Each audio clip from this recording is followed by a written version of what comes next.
اعوذ باللہ من الشیطان الرجیم بسم اللہ الرحمن الرحیم الحمد للہ رب العالمین بار الخلائق اجمعین والعاقبۃ للمتقین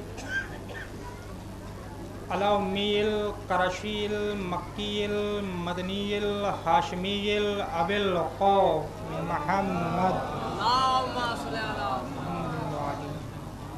والہ الطیبین الطاہرین المعصومین المظلومین ولعنۃ اللہ علی اعدائہم اجمعین وآن الی قیام یوم الدین. اما بعد قال اللہ تبارک تعالی کتاب المبین بسم اللہ الرحمن الرحیم وما ینطق عن الہوی ان هو الا وحی یوحی. درود پڑھ دیں محمد والے محمد.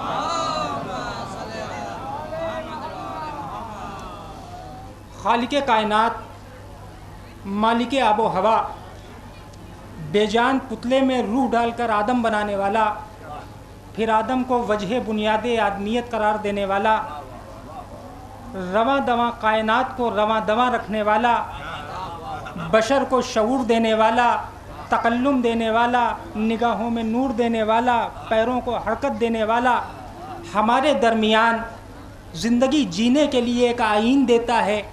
ایک آئین کو ہم مذہب کہتے ہیں، دین کہتے ہیں.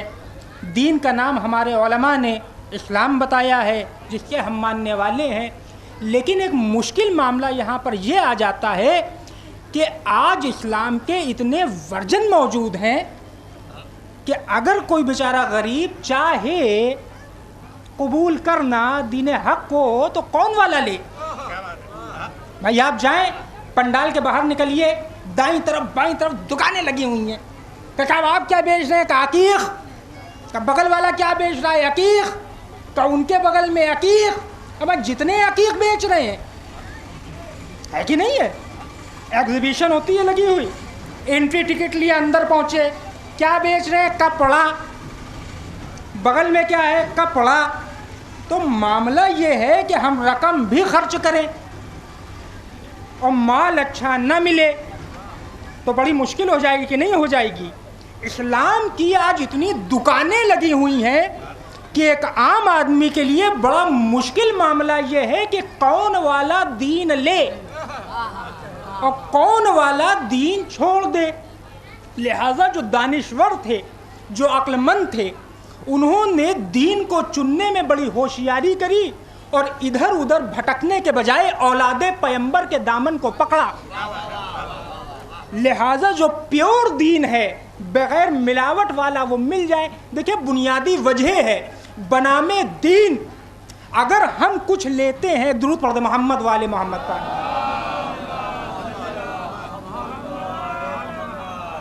ایک درود اور پڑھ دیں محمد والے محمد پر.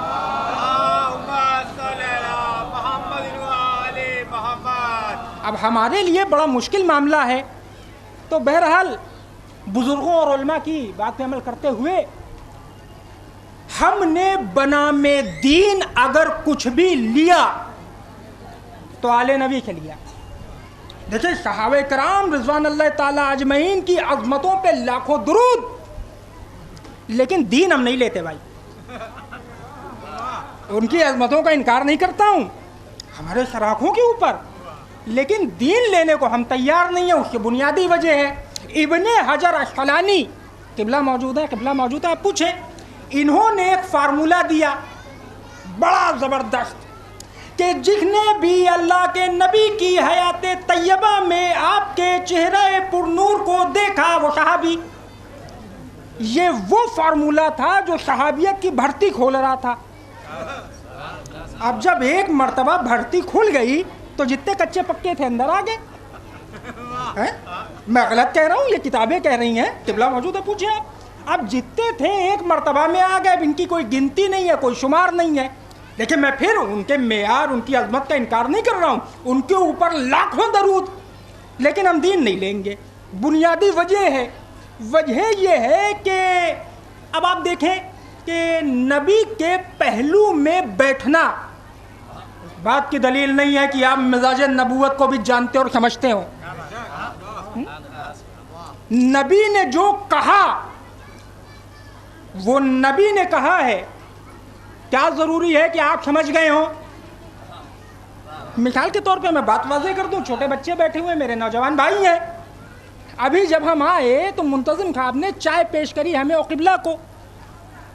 تب ہم کہیں یہ چائے ہے، اس کا کیا مطلب ہے؟ کہ کیا کہنے بڑے اعلیٰ درجے کی چائے پلائی تھی. کہا جی دماغ خراب ہو گیا ہے. لہجہ بتا رہا ہے کہ نہایت ہی خراب تھی. اور چائے پینے کے بعد ہم نے کہا یہ چائے ہے، لکھ دیجئے کہیں زیر زبر کا فرق آ جائے. عبارت وہی ہے، معنی تبدیل ہو گئے. عبارت وہی تھی، معنی تبدیل ہو گئے. اللہ کے نبی جا رہے ہیں. ایک کیا بتائیں، میری میموری بڑی خراب ہے، میں نام بھول گیا، لیکن تھے بڑے پائے کے صحابی، بزرگ تھے، جلالی تھے. تو یہودی بیچارہ مرا تھا، اس کو جو کچھ تدفین ان کے طریقے کی ہوتی ہو رہی ہو، گھر والے بیٹھے رو رہے تھے. اللہ کے نبی نے کہہ دیا کہ ادھر یہ رو رہے ہیں، ادھر میت پہ عذاب ہو رہا ہے. ان کا دماغ چل گیا. اس کا مطلب اگر رویا جائے تو میت پہ عذاب ہوتا ہے.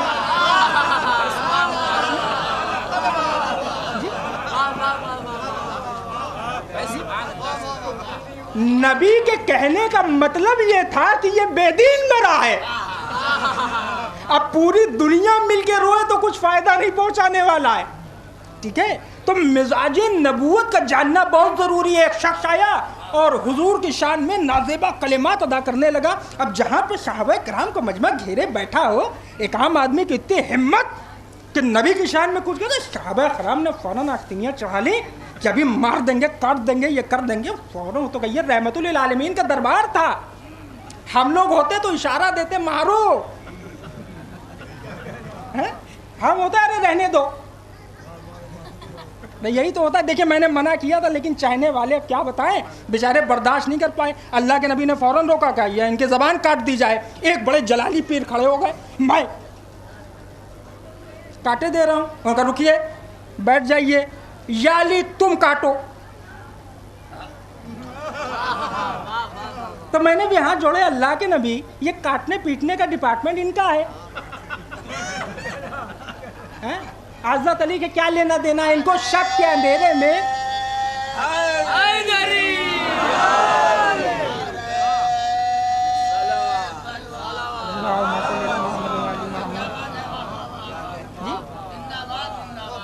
اب یہ کاٹا پیٹنا ان کا کام ہے. حضرت علی کو رات میں آپ وہ اناج دے دیجیے گا، پیٹ پہ رکھ کے پہنچا دیں گے. اپنے بغل میں ممبر پہ بٹھا لیجیے گا، مسئلے حل کر دیں گے. ان کے یہ گلا کاٹنے جیب کاٹنے میں ماہر آدمی، ان کو دیجیے آپ. بٹھال دیا کہ یا علی کاٹ کے لاؤ. حضرت علی نے بھی بڑے پیار کے کندھے پہ ہاتھ رکھا. کچھ ہمت آئی کہ شاید نہ کاٹے، پھر دل بھی ڈرا کہ کہیں واقعی کاٹ ہی نہ دے. لے کے آئے، انہوں نے اسٹبل دکھایا کہ یہ دیکھ رہے ہو کیا ہے؟ کہ گھوڑے ہیں اور کیا ہے؟ کہ کون والا اچھا لگ رہا ہے؟ کہ وہ کالا والا. کہ کھول کے ان کو دیا جائے.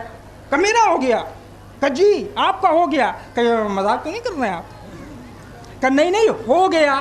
کہ اچھا یہ بتاؤ تم گھر کے کب چلے تھے؟ کہ کافی وقت ہو گیا. بھوک ووک تو نہیں لگی ہے؟ کہ دیکھیے اب آپ پوچھ رہے ہیں تو بتائے دے رہا ہوں، بھوکا تو ہوں.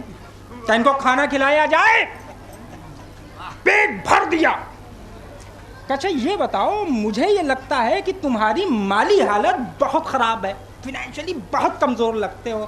کہ اب آپ نے اتنی مدد کری اور آپ اچھے آدمی ہو تو بتائے دے رہا ہوں تو درہم و دینار کی تھیلی بھی دے دی. اب وہی شخص جو ابھی تک نبی کو برا بھلا کہہ رہا تھا تعریف کر رہا ہے.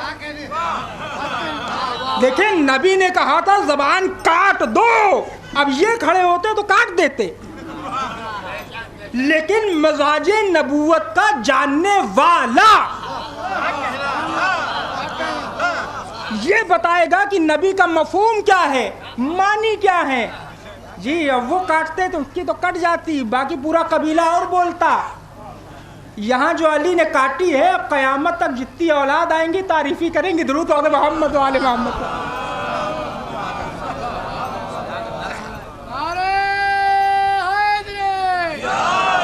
اب آپ نے دیکھا محمد کہ ہم بنام دین اگر کوئی چوکھٹ پہ جاتے ہیں تو وہ اہل بیت کی ہے. اگر مذہب لیتے ہیں تو اہل بیت کے لیتے ہیں ہمیں. اب آپ دیکھیں دنیا نے طرح طرح کے کردار پیش کیے, ایک ہی بات نہیں ہے کہ کمزور ہے آدمی, ہر آدمی کو حق ہے کہ وہ تبلیغ کرے, وہ دین بتائے.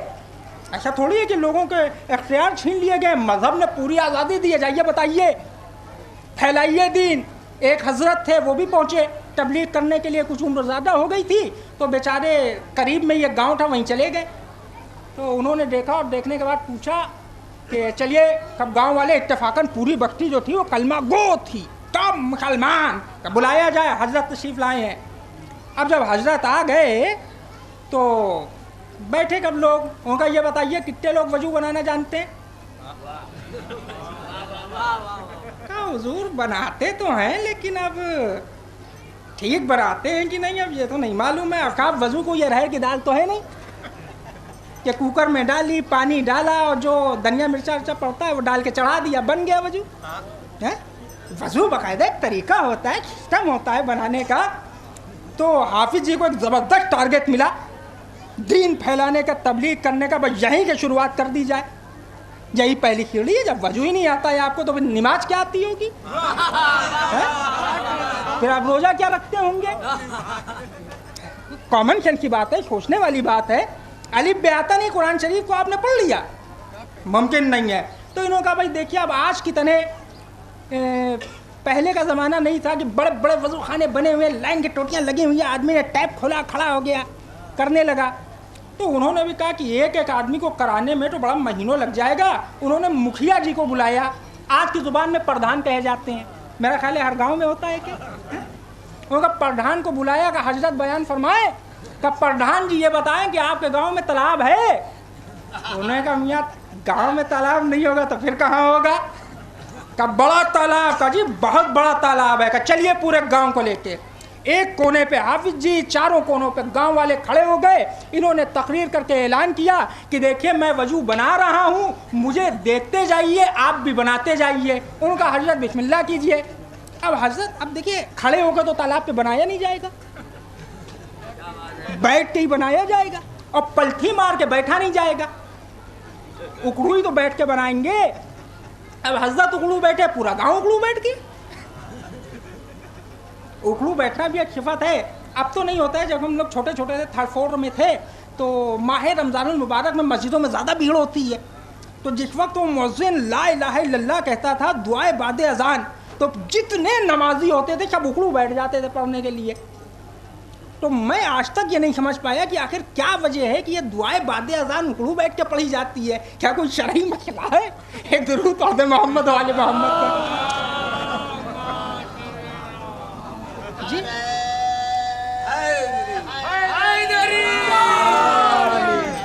کیا معاملہ ہے؟ بہرحال پتہ چلا وہ لوگ کھڑے ہو جاتے تھے, اب تو کب پلٹی مارے بیٹھے رہتے ہیں.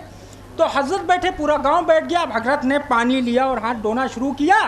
تو گاؤں والوں نے پانی لیا, ہاتھ دھونا شروع کیا, 3 مرتبہ ہاتھ دھلے. پھر حضرت نے کلی کری, تو گاؤں والوں نے بھی دیکھ کے یوں ہی کلی کری. تو انہوں نے ناک میں پانی ڈالا, انہوں نے ناک میں پانی ڈالا, انہوں نے دونوں ہاتھوں میں پانی لیا, 3 مرتبہ منہ کو دھویا. انہوں نے بھی بار بار پانی لیا اور منہ دھونا شروع کیا. اس کے بعد حضرت نے کان میں انگلی چلائی, انہوں نے چلائی, انہوں نے یوں کیا, گاؤں والوں نے بھی یوں کیا, ہاتھ دھویا, گاؤں والوں نے بھی ہاتھ دھویا, حضرت نے یوں کیا, انہوں نے بھی فوراً یوں کیا. کہ بالکل کاپی کرنی ہے, فالو کرنا ہے, ہمیں دین لینا ہے, ہمیں وضو بنانا سیکھنا ہے, کہیں غلطی نہ ہو جائے. پھر جب پورا معاملہ ہو گیا تو باری آئی پیروں کی. اب کیونکہ حضرت اکڑو بیٹھے تھے تو پورا گاؤں اکڑو بیٹھا تھا. حضرت نے بائیں پیر کے اوپر زور دیا, پورے گاؤں نے بائیں پیر کے اوپر زور دے دیا. حضرت نے داہنا اٹھایا, پورے گاؤں نے داہنا پنجہ اٹھا لیا. اب حضرت دھو رہے تھے کہ پیر سلپ ہو گیا.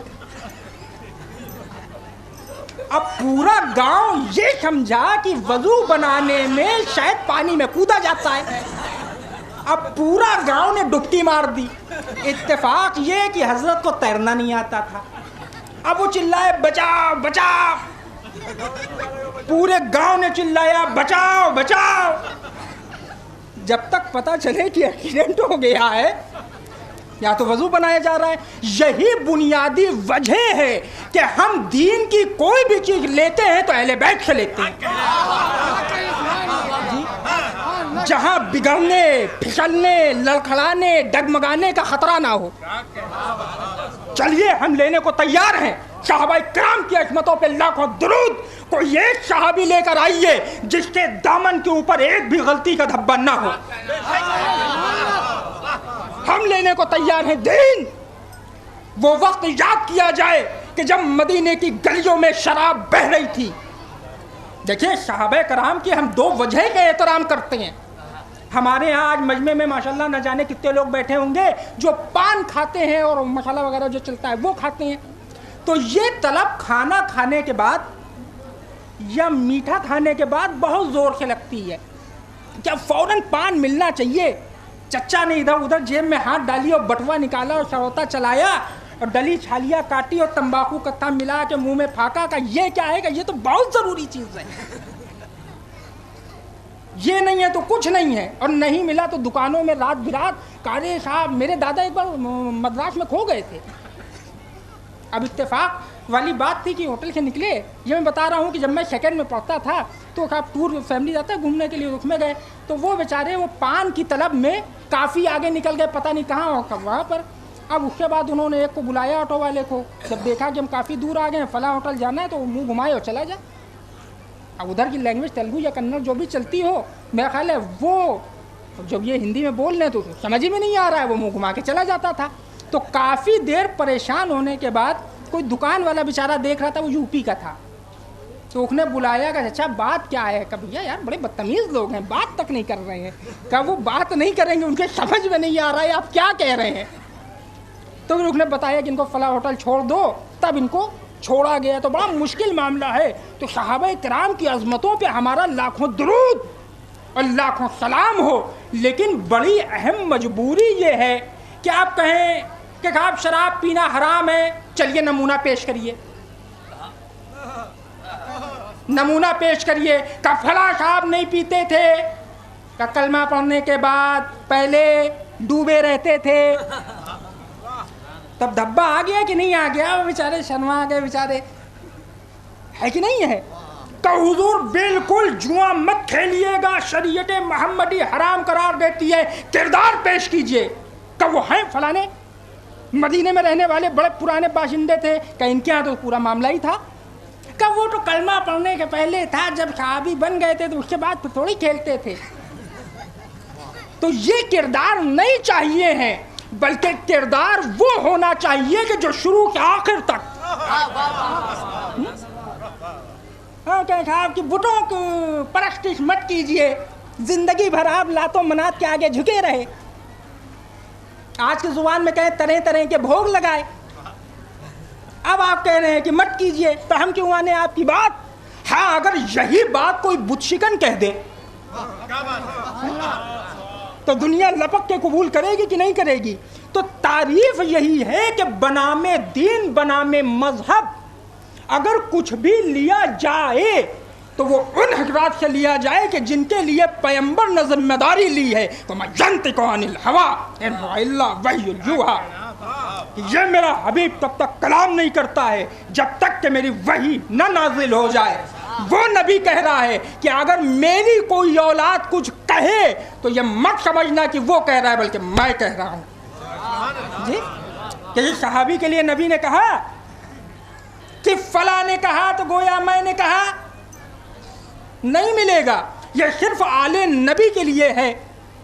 آپ دیکھیں کہ برابر ذاکرین پڑھتے ہیں کہ ایک باپ کے 4 بیٹے اور چاروں ایک جیسے نہیں, کچھ لمبے ہو جاتے ہیں, کچھ بیچارے چھوٹے رہ جاتے ہیں. انہوں نے پوچھا اچھا آپ ماشاءاللہ 6 فٹ کے ہیں, آپ کے تینوں لڑکے 6 فٹ کے ہیں, یہ چوتھے نمبر والے بیچارے 4.5 فٹ کے کیسے رہ گئے. کہا جی آپ کو معلوم نہیں ہے 1.5 سال کے تھے, ان کو نیمونیا ہوا, پھر ڈبل نیمونیا ہو گئی, اس میں یہ ٹھٹور گئے. ہوتا ہے کہ نہیں ہوتا ہے. حالانکہ کہا یہ سسٹم تو غلط ہے, چاہے نیمونیا ہو اور چاہے کچھ ہو, کیونکہ ابا 6 فٹ کے ہیں تو ان کو بھی 6 فٹ کا ہونا چاہیے. کہا جی عجیب جہالت والی باتیں آپ کر رہے ہیں, یہ احمقانہ گفتگو. لیکن یہ بھی شرف عالم نبی کے لیے ہے, جو ایک ہے وہی ہر ایک ہے.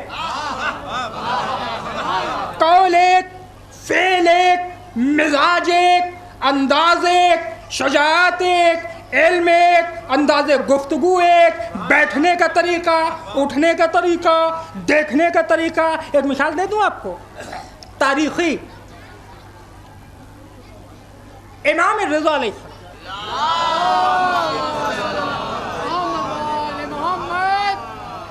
پہنچے. ایک مرد مومن نے خواب دیکھا ہے کہ اللہ کے نبی مسجد میں بیٹھے ہیں، چاند صحابہ بیٹھے ہوئے ہیں، آگے خرمے کا طبق ہے اور یہ آگے لپکتے ہوئے انہوں نے کہا دے دیجئے. اللہ کے نبی نے ایک مٹھی اٹھائی، ان کو تھما دی. اب اللہ کے نبی نے دے دیا. دیکھیے قبلہ تشریف فرمائے، سرکار موجود ہے یہاں پر، ماشاءاللہ علماء کی بہت بڑی تعداد موجود ہے، دانشور افراد موجود ہے. آپ پوچھیں کتابیں بک رہی ہیں، اس میں خواب کی تعبیر بھی ہوگی، وہ لے کے دیکھ لیجئے گا.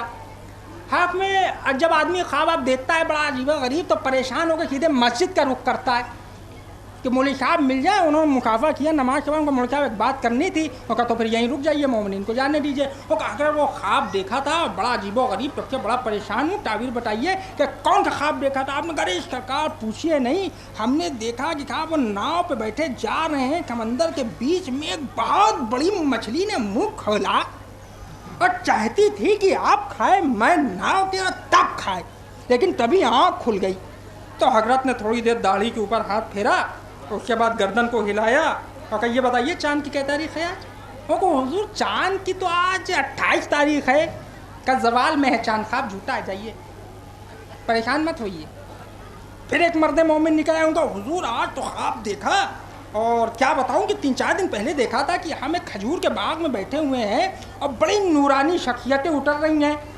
کہ چاند کی تاریخ؟ انہوں کا آج تو 4 ہے. کہ بہت بڑھیا خواب ہے آپ کا، چاند جو ہے وہ عروج پہ ہے. ایک اب تعبیریں دینے والے تعبیریں دیتے ہیں، لیکن ہر تعبیر دینے والا اور ہر تعبیر کی کتاب ایک جگہ پہ خاموش ہو جاتی ہے جب خواب میں حضور آ جائیں. کہ حضور خواب میں آئے تھے، کہ بہت بڑھیا سچا ہے خواب. کہ حضور چاند تو ایک دم ڈھل رہا ہے، کہ اب تاریخ آری کچھ نہیں. نبی خواب میں آ گئے، مطلب خواب سچا ہے. ان کے بھی خواب میں آئے تھے تو ان کو معلوم تھا خواب سچا ہے. اب جو اللہ کے نبی نے کھجور دیں خور میں، تو ان کو چاہیے تھا کھا لیتے. انہوں نے فوراً ماری گنتی. اب جو گنتی کری تو نکلے 18. آدمی ہوشیار تھا، میرا خیال ہے ایک دور میں اکاؤنٹنٹ رہا ہوگا. اس نے فوراً دماغ لگایا، اللہ کے نبی نے 18 خرمے دیے، اس کا مطلب کہیں 18 دن یا 18 مہینے یا 18 سال جو کچھ بھی ہو کے بعد ملک الموت کی ملاقات. ارے ہوشیار آدمی سوچنا چاہیے، رحمت للعالمین دے رہے ہیں، ہزاروں لاکھوں کیا کروڑوں ملین بلین میں بات ہونی چاہیے تھی. لیکن اب تعبیر دیوے تو کون دے؟ بڑی مشکل معاملہ ہے. کہ تبھی پتہ چلا امام رضا تشریف لائے، دوڑا بھاگا. اب جو گیا تو دیکھا وہی مسجد، وہی شان، وہی شوکت، وہی تباہ. دیکھیں یہ ہے کلنا محمد کی تفسیر. فوراً آگے بڑھے، مولا کچھ عطا فرمائے. انہوں نے بھی دیکھا، ایک مٹھی اٹھا کے دے دیا. اب ان کو کھا لینا چاہیے تھا. یہ پھر کنارے 1 2 3 4 5 6 12 18. دیکھیے وہ تو خواب تھا، آنکھ کھل گئی، ورنہ اور مانگ لیتے، زندگی بڑھا لیتے. یہاں تو امام موجود ہیں کہ مولا کچھ اور. تو مولا مسکرائے، انہوں نے کہا اگر خواب میں میرے جد نے بڑھا کے دی ہوتی تو میں بھی دے دیتا. یہ معاملے کو یہیں پہ روکیں اور آئیے چلے مٹھی جس سے کھجور بھر کے اللہ کے نبی نے خواب میں دی اور جس سے کھجور بھر کے امام نے زندگی میں دی. اب آپ مٹھی میں نمک پارے اٹھائیے جو ہمارے ایام اعظام میں بٹتے ہیں. ابھی چند دن بعد چاند نکلے گا تو نمک پارے جو ہے وہ زیادہ بٹتے ہیں. تو وہ مٹھی اٹھا کے دی. کہ رک جائیے چچا میاں، اپنے بیٹے کو بلائیے، وہ اٹھا کے دیں. اب دانوں کو گنا جائے کیا برابر ہوں گے؟ نہیں ہوں گے. اچھا بانٹنے کا طریقہ بھی اپنے یہاں اگر نکل بھی آئے تب بھی بڑی مشکل ہے نا. انہوں نے یوں بھری اور یوں چھوڑی اور یوں تھمائی، تو یہ والا مسئلہ جو ہے وہ بڑا عجیب و غریب ہوتا ہے. لیکن وہ دے نا، اور دینے کے بعد گنا جائے تو برابر نہیں ہوں گے. لیکن آل محمد کے لیے یہ بھی نہیں ہے، بلکہ اللہ نے ایک کے ہاتھ میں جتنی وسعت دی ہے اتنی ہی ہر ایک کے ہاتھ میں دی ہے. جو کام ایک کرے گا وہی ہر ایک کرے گا، لہذا بنام دین ہم نے جو کچھ بھی لیا وہ آل نبی سے لیا، ان کے علاوہ کہیں اور کچھ نہیں لیا۔ چلیے تھوڑی دیر کے لیے ہم آپ کی بات مانے لے رہے ہیں اور صحابہ کرام کے ہاتھوں پہ بیعت کر کے ان کے دین لیے لے رہے ہیں، لیکن صحابہ کے بعد اب کون بتائے گا؟ اب کون بتائے گا بھائی؟ کہ صحابہ کرام کا تو دور چلا گیا، اب نبی کا چہرہ دیکھ کے صحابی بنتا ہے، صحابی کا چہرہ دیکھ کے تھوڑی بن جائے گا۔ میں نے کہا کہ بجلی آ رہی ہے، جتنے چاہے اتنے پنکھے لگا لیجئے، چالو کر دیجئے، ایسا کچھ نہیں ہے۔ کہا وہ تابعین کا دور ہے، تو اب تابعین بتائیں گے جنہوں نے نبی کو دیکھا بھی نہیں، ان کے بعد تابعین بتائیں گے، اور ان کے بعد کون بتائے گا؟ ان کے بعد حضرت بتائیں گے۔ دیکھ رہے ہیں کتنی مشکل ہے، تو ہم در بدر کیوں بھٹکے؟ ہم نے اس دائرے میں قدم رکھا کہ جو قیامت تک جانا تھا، اور جہاں غلطی اور کمی کی کوئی گنجائش نہیں تھی۔ دیکھیں ہم پوری احتیاط برت رہے ہیں کہ ہمارے درمیان کچھ گاؤں کے بھی افراد موجود ہوں، شہر کے بھی ہوں، تو بات ایسی ہونی چاہیے کہ جو گاؤں اور شہر میں دونوں میں ہو اور بچوں کی بھی سمجھ میں آئے۔ دیکھیں ہمارے یہاں دیہاتوں میں اور قصبوں میں ایک شوق بڑا زبردست ہوتا ہے، صبح صبح آپ جائیں تو ہر چبوترے کے اوپر جو ہیڈ آف دی فیملی ہوتا ہے یا اس کا بیٹا ہوتا ہے، اس کے بائیں ہاتھ میں گل منجن کا ڈبہ ہوتا ہے اور دائیں انگلی دانت پہ ہوتی ہے۔ یہ ہر قصبے اور ہر دیہات میں آپ کو ملے گا۔ اور کبھی کبھار وہ بیچارہ غریب اگر باہر گیا دوسرے گاؤں میں اور منجن ختم ہو گیا تو میں بیٹا گل منجن لانا، اور وہی والا لانا چاند تارے والا۔ چاند تارے والا کیوں لائیں گے؟ ہم بکری والا لائیں گے۔ وہ لائے، اس کے اوپر ڈبے پہ بھی بڑا بڑا لکھا تھا نکالوں سے ساودھان، ملا جی کا فوٹو دیکھ کر ہی خریدے۔ ہوتا ہے نہیں ہوتا ہے، ہر ڈبے پہ لکھا ہوا ہے۔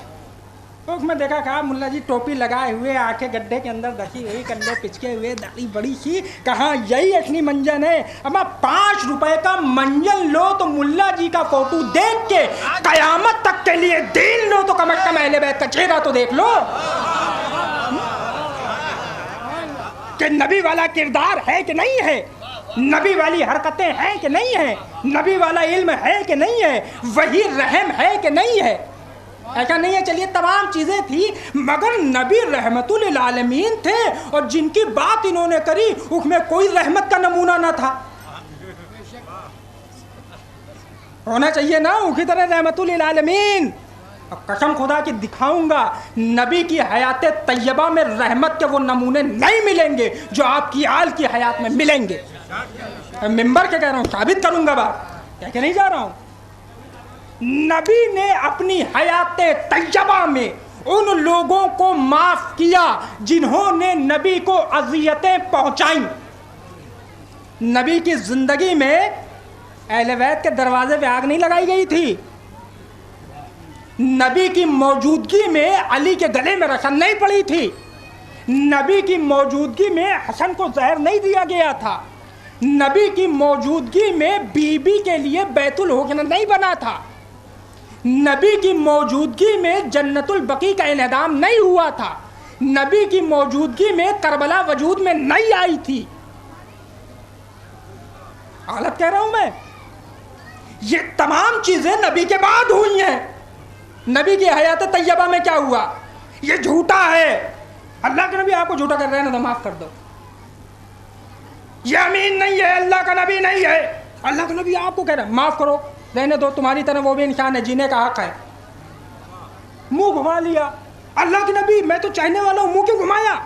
کہ اپنی ماں کے اوپر ظلم کرتا ہے کہ وہ تو کافرہ ہے، کہ کافرہ ہے تو کیا ہے، تیری ماں ہے۔ نبی کا ذاتی معاملہ تھا، دوسروں کا معاملہ نہیں تھا۔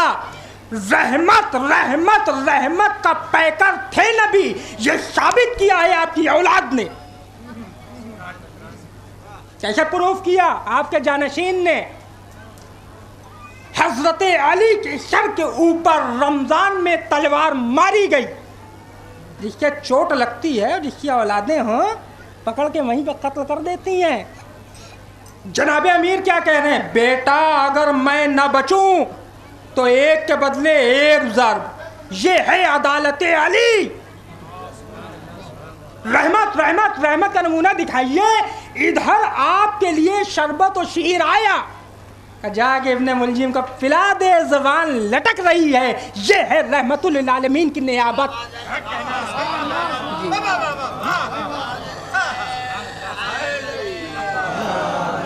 نیابت رسول یہ ہو رہی ہے. آگے بڑھیے. میدان کربلا. بھائی یہ مصائب نہیں ہے, یہ فضائل کا گوشہ ہے. اس کے بعد میں مصائب پڑھ دوں گا آپ کے دیے ہوئے وقت کے اندر, انشاءاللہ بات ختم کر دوں گا. امام حسین 71 میتیں اٹھانے کے بعد ذوالجلاں کے اوپر بیٹھے, میدان قتال میں گئے, مقاتل کی تمام کتابیں اٹھا کر دیکھے, علماء موجود ہیں, پوچھے, اور درمیان میں نرغہ ادا کی آ کے گھوڑے کی رکاب پہ کھڑے ہوئے اب خطبہ دے رہے ہیں. اے لوگوں, کیا تمہیں نہیں معلوم میں محمد کا نواسہ ہوں, میں علی کا بیٹا ہوں. میں کہوں گا مولا کیا کر رہے ہیں؟ خطبہ دینا تھا تو اذان علی اکبر سے پہلے دیتے. اب کہے گا خطبہ, اب تو پورا گھر اجڑ گیا آپ کا, اب ذوالفقار نکالیے اور قتل کیجئے. لیکن آپ نے نہیں کیا, خطبہ دیا. اچھا اب آپ دیکھیں, وہیں پر چلیے تھوڑی دیر کے لیے مانتے ہیں کہ امام حسین نے خطبہ دیا. اب حرملہ 6 مہینے کے بچے کا قاتل نکل کے آئے اور کہے حسین ابن علی غلطی ہو گئی, معاف کر دیجئے. کیا کریں گے؟ حسین ابن علی یہی بتانا چاہ رہے ہیں کہ تم نے علی اکبر کو قتل کیا, علی اصغر کو قتل کیا, لیکن میں نیابت رحمت للعالمین کر رہا ہوں تو اب بھی معاف کر دوں گا. یہ ہے رحمت للعالمین کا وہ چہرہ جو آپ کی اولاد کے علاوہ کہیں اور نہیں دکھے گا. لہٰذا ہم جو دین لیتے ہیں وہ اہل بیت سے لیتے ہیں, کیونکہ یہ دیں گے پیور دین کیا ہوتا ہے. ہم پانی ملایا ہوا دودھ پینے کے عادی نہیں ہیں جی, ہم پیورٹی کے قائل ہیں. 100% والا مال لیتے ہیں. ٹناٹن جس کی آواز آئے تو وہ دین اہل بیت کے علاوہ کہیں اور نہیں ملے گا, کیونکہ ہر ایک چہرے میں نبی کا چہرہ دکھ رہا ہے, ہر ایک کے کردار میں نبی کا کردار دکھ رہا ہے, ہر ایک کی سیرت میں پیغمبر کی سیرت دکھائی دے رہی ہے. آئیے دیکھیے, اس کے برعکس اگر چلے جائیں تو وہ یہود و نصارہ و کفار و مشرکین تھے کہ جنہوں نے چہرے کے اوپر نقاب کو ڈال رکھا ہے.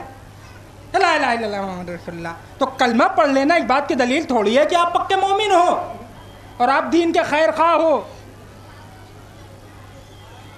کیا ہونا چاہیے کہ جنگ ماشاءاللہ صبح کے مجالسیں ہو رہی ہیں, آپ حضرات ایک کے بعد ایک مصائب سن رہے ہیں. کبھی قمر بنی ہاشم کے مسائل, کبھی شہزادہ علی اکبر کے مسائل, کبھی فرزند پیغمبر کے مسائل.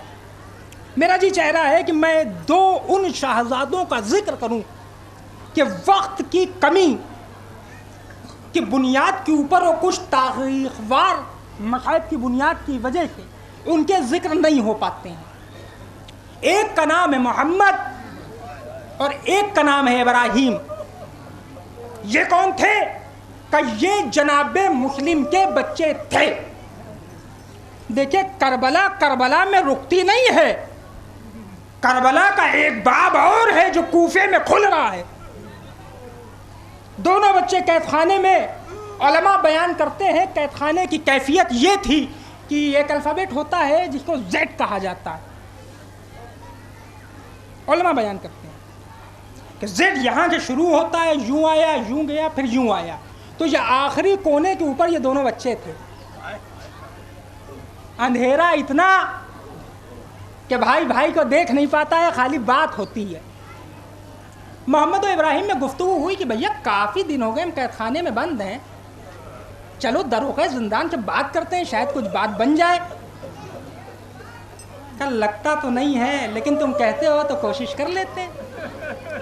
لیجیے دروغ زندان آیا, در کو کھولا, بہت جلدی جلدی ختم دعا, کھانا رکھا. پلٹنا چاہتا ہے کہ ایک بھائی نے کہا بھائی ہم کچھ بات کرنا چاہتے ہیں.